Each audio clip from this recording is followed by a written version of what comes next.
Hi,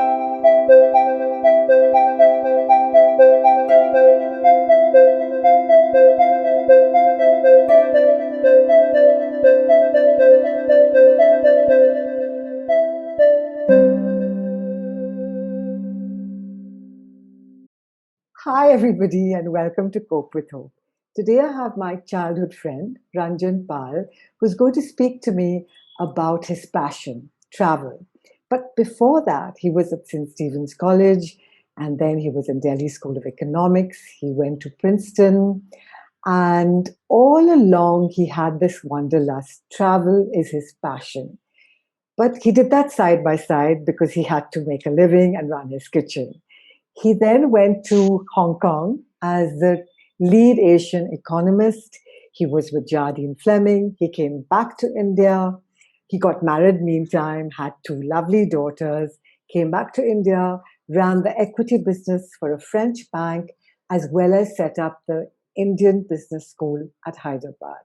His favorite maxim is, if you're not living on the edge, you're taking too much space. So, thank you so much, Ranjan, for coming and talking to me for Cope with Hope. Thank you, Nandini. Great to see you again after so many years. I remember very fondly our childhood growing up with you and Nikhil and Priya. Yeah. And of course, Nikhil, I used to interact with quite a bit while he was at St. Stephen's. Yes. I haven't seen you and Priya for a long time, but great to be back and in touch. Yes, it is. So tell me something. What was that final push that made you say, okay, fine, enough. Now I'm going to be traveling full time and, I'm really following my passion as the full time thing in my life. Yeah, that's an interesting question because, I think a lot of people at my stage in life, they've made enough money, but they don't really know what to do with themselves. Yeah. I always had this passion to travel and this passion to write about it. And I was good at both. I think it's more important. I mean, everyone knows how to travel, but then to be able to write and communicate well and in an engaging fashion for an audience is a very different thing. Yes. So I think all my previous training, as an economist and all the sort of big things I'd done, I think helped set me up for being able to write and communicate and engage well with an audience. Okay. And so I think that was really the key turning point. I think basically the epiphany happened in 2002 when I was sort of in between jobs and I got invited to do the first big commercial descent of the Brahmaputra. The Brahmaputra had been descended, a few times before, but by private groups and by the army. This is the first time an open group from all over India could sign up and do it. And so it just appealed to my sense of adventure. It was just the most incredible, life-changing trip, I would say, because from then on, the fire was well and truly lit. And I wrote about it, and I often joke about this because I wrote about it, and the article got published in the New York Times travel section. So that was a big hit for me. In fact, I often say that, I could have been seen to be a one-hit wonder because it appeared at the highest, highest level of travel writing. And then it's been a slow and steady decline since then. But I'm joking. But I mean, the thing is that my passion was always writing. So about 5 years ago, I would say, is when I switched into this on like a full-time basis. I know now you moved to Goa. And how come you took this decision? And I know that your family didn't come with you. And what was it like? Was it easy? Was it difficult? And why did you take this decision to go to Goa during the pandemic? So, for a travel writer, basically you are the thin end of the wedge, right? Because the pandemic has put paid to all forms of travel. So all forms of business and people are suffering. But as a freelance travel writer, you're like a little ant and you are crushed by this because all your opportunities have been taken away from you and no one gives a damn, right? Yeah. So I figured that rather than depend on international travel, which was just not happening, to write about that for an Indian audience, best thing I could do was move to Goa and to write about a domestic destination for an international audience. So, like an inside out, if you see what I mean. Okay, lovely. So I got a great opportunity to house sit a villa there. I had a target in mind of about 6 months. My family was incredibly supportive. I have to say, I couldn't have done it without them. My daughters are both grown and working now. One is with us and one is in Hong Kong. But they were all very supportive, and they said, just go out and follow your passion and do this. And of course, they came and visited me during those 6 months away. But it was quite a life-changing experience, I would say, because the first time I'd lived away from them for so long, yes. Which is good and bad. I mean, it's good in the sense that if you're really working and operating as an independent and individual entity, you have no one to be responsible for, no one to call you home, or no one from you to sort of tell them what to do, or you to tell them to tell you what to do. So you're really independent. Yes. You're like an sort of single person again. But that also helps, because in terms of, I'm a naturally curious and gregarious and engaged. I like to engage with people. Yeah. So that helped, because I developed a whole set of friends in Goa, and that was amazing. I've now got an amazing network, an amazing foundation there. At the same time, I did miss my family, I have to say, and I think some of my best moments were when they came to visit me, and my wife and my younger daughter, and we would travel around together, because you have that incredible sense of comfort, right? Yes. With somebody you've known all your life. You don't need to explain anything to them, and you can just discover things together and so on. So I would say the 6 months away was a fantastic time, but I am happy to be back home now. Okay, so tell me one or two adventures that you've had that have really been super edgy. I think all adventures have an edge to them. Yeah. I think that the mountain adventures, the ones where I almost died, you mean? Well, if you want to put it like that, or some like very funny. Doesn't have to be the ones where you almost died. Right, it could be the ones that were the most exciting. It could be the ones where something. Let me just relate to you one. It pulls together my abilities or my desire as a writer with that of my desire for adventure. Right. So when we, as a family, we traveled to South Africa in many years ago. I would say now about 2011 actually, and my girls were much younger. And I remember Tarini at that time, my elder daughter. She jumped off this highest bridge bungee in the world. It's called the Blue Crans Bridge, and it's like 700 feet down to the river. And I remember walking along with her along the bridge to that jump off point. My wife would have absolutely nothing to do with this. And my younger daughter said, no way. She was like, terrified. They were on the edge, and I walked her to the center of the bridge. And then the guy in the middle said, are you the father? So I said, yeah. And he says, well, you know what? We give you a discount. If you jump with her, we give you half off.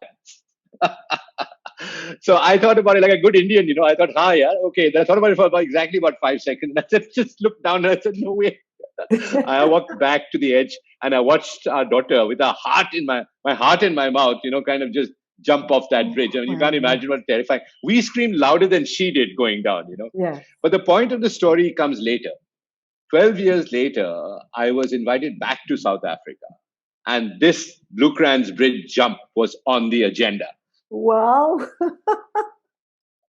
And I thought to myself, oh God, not again, But I said, shit, I've always felt this sense of regret, that I didn't do it. And my daughter she would always kind of rub it in and say, Dad, I did it and you didn't. And so then, this time around, I remember walking out to the bridge. I spoke to her the night before. She was in India. And I must say, she pumped me up, and she said, Dad, just don't think about it. Just do it, Yeah. And I walked up there and I said, I'm just going to do this. And I was 60 years old, right? So this is your natural reflexes are one of, your terror. I mean, the older you get, the more conservative you get, the more scared you get about doing things like this. But there was this one sign on top of the bridge which said, regret is temporary. Fear is temporary, but regret is permanent. Oh, yeah. And I looked at that and I said, absolutely, And so they pumped me up, and they sort of played all this loud music and took me to the edge. And I was just this for moment in space where they tipped me over. And I remember screaming all the way down, and just this enormous sense of relief. You don't obviously go all the way down 700 feet. You go down about 500, then you bounce up and down like a yo-yo, right? But this enormous sense of liberation And I remember screaming at the bottom saying, Tarini, this one is for you, So I would say that combined that combined, the adventure, the travel, the adrenaline, it gave me a hook for a great story for National Geographic, which started with my daughter's challenge to me and then my ending up doing it and so on and so forth. So yeah, that was a very scary but a very fulfilling adventure, I would say. Would you send me a link? Yeah, of course, for the National Geographic article, definitely. As well as your first I'll send you some video and some links. Yeah. Oh, that would be fabulous. Yeah, the one on this adventure. Yeah. Yes. So, Ranjan, what would you say hope is for you? What does the word hope mean for you? So, hope for me is about living your life with passion and fulfilling your dream. It's not just about surviving, and existing. And, so many of us now with COVID all around us and, the second wave and everything, it's just about, getting through your day and saying, let's get to the other side. I've never really believed in that. Yeah. I've always believed that, it's about just living your life to the fullest extent you can. That's not to say in an irresponsible or, abnormal kind of way. But at the same time, don't let this thing get inside your head, and let it dominate you and drive you, which I see with so many people now, I just took my shot the other day, about 3 weeks ago. And all that people could talk about after the shot was whether this thing would be enough or whether what about the second shot and what would be the side effects of the first shot? I mean, my view on COVID is, yes, of course, protect yourself. Of course, do everything you can to be responsible to yourself and your family. But, for God's sake, don't let it dominate you, because then it's one. I mean, eventually mankind will move beyond this. And then there'll be the next big challenge that we have to face. But I would say don't live with a fear psychosis, just carry on with your life and try to live it in as normal a fashion as can be. Ranjan, do you feel you could have done this before you'd saved up enough money and worked hard as a banker and an economist? Would you have been able to do this on day one, just as you got out of college, do you think? Or would you advise somebody? It's a very good question. If someone has a passion like this, should they first work and earn enough money and make sure that they've saved enough and then go for it? What would you advise? So my route was a fairly unique one, right? Because at that point, we were all very linear. When Nikhil and I were in college, the first thing we were going to do is get a job, especially when you were in St. Stephen and the world was your oyster. You were coming out and you were going to do an MBA or you were going to join the IAS. So our thinking 40 years ago was incredibly linear, right? Yeah. Today's generation has so many more options and so much more available to them, which is a double-edged sword. Sometimes I've seen them very confused and worried about what they should do because the options are so many. Yeah. But coming back to your question, the thing is that today you can actually have a job that doesn't consume you 9 to 5 or 7 days a week. You could be an entrepreneur, you could be a consultant, you could be a freelancer. You could earn enough money doing to provide you your staple existence. But on the side, you can continue to travel and to write. And I see so many young people doing that now, travel bloggers, travel writers. So life has changed. So you do have that option of combining at a much earlier age your passion for travel and for writing, along with the needs for day-to-day sustenance and existence. You may not have a luxury car or fancy home, but I know lots of people who don't want those things and who want to still save whatever money they save. They'll travel with it and they'll write about their travels and experience it or take photographs or whatever. So many, many, many more people like that today than during my time. So I think that's a very, very good option. I would not say to you that from day one, 18 years old coming out of college, just aspire to be a travel writer, because it's very difficult to make it right there and then. But what you can do is take a job that allows you the ability to work or to follow your passion alongside. And then as you follow that passion alongside, maybe that passion will build up enough so that you can sustain yourself just on the passion. I thought of quite a bit about what you're doing, and which I think is really great, in trying to inspire people and try to get them to cope with hope. But I also think that and you and I are now senior citizens, so it's a point of also you recognize in yourself what you are capable of. The good things, the bad things, the things that you can do, the things that you will never do, the things that you still have to do, and a greater level of acceptance of yourselves. And maybe for younger people during this COVID time, there has been a real sense of limitations, right? Yes. That it's brought home to people who are 40 or 30 in no uncertain terms how fragile life is and how limited their options can be in the face of something that they can do absolutely nothing about. And I think that is what causes a lot of anxiety and depression and upset. Yes. And things. People who are masters of the universe no longer feeling that way.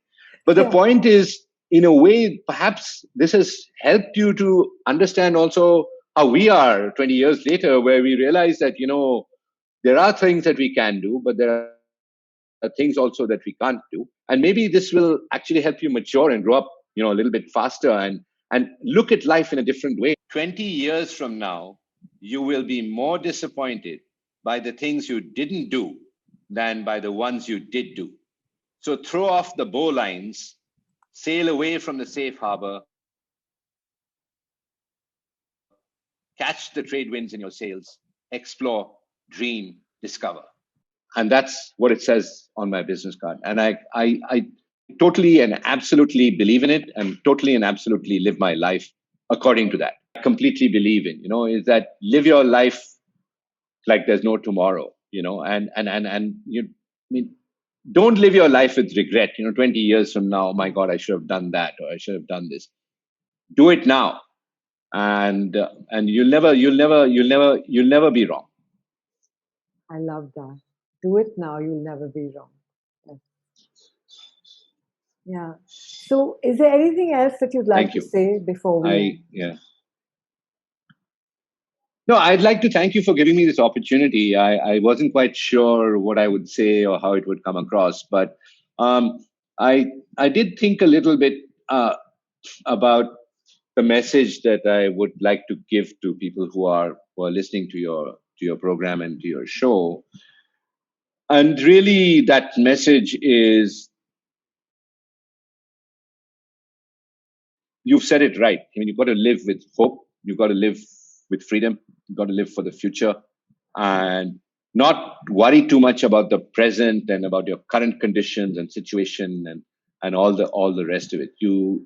As human beings, we are defined by looking forward. If we have been given that capability to realize and to understand and to process, which the future, which animals don't. So when you see